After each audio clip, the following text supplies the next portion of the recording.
Для съемок фильма и реализации проекта «Тувинским добровольцам посвящается» требовались молодые люди тувинской национальности примерно 20-35 лет, имеющие внешнее сходство с добровольцами-танкистами. Заявки на участие принимались в течение месяца. Всего было принято и рассмотрено около 10 заявок. Узнав о проекте, принять участие в кастинге решил и Середар Санчайжаб, будущий историк, студент Тувинского государственного университета.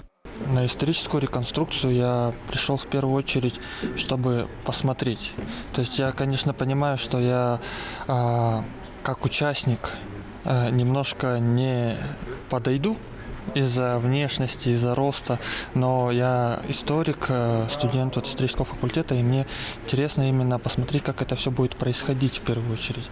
Вот, на кастинг, а потом быть участником этого кастинга и вообще вот участником этих событий для меня важно, приятно, и быть полезным опытом. Историческая реконструкция проводится в рамках проекта «Тувинским добровольцам посвящается». Он стал победителем конкурса Фонда президентских грантов и инициирован автономной некоммерческой организацией «Хранители историко-культурного наследия». Идея была коллективная.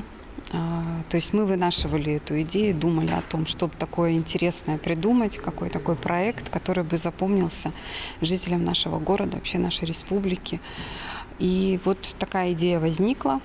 Мы оформили заявку, и в январе 2023 года пришел результат этого конкурса.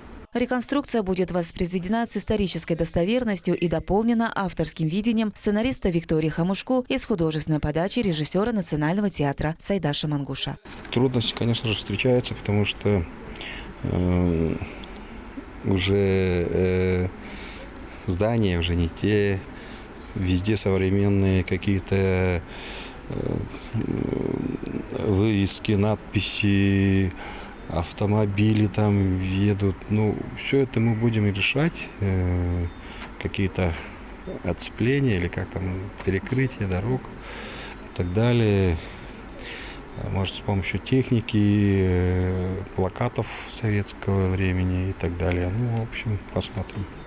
Напомним, проводы тувинцев-добровольцев-танкистов состоялись 20 мая 1943 года в Кызыле. И спустя ровно 80 лет, 20 мая этого года, это историческое событие будет реконструировано. Как сообщают организаторы проекта, всего будет задействовано вместе с массовкой около 70 человек. Также на основе реконструкции проводов тувинских добровольцев будет снят одноименный документальный фильм. Чинчик Кашпукол, Буян Мангуш, Белек Оржак, телеканал Тува 24.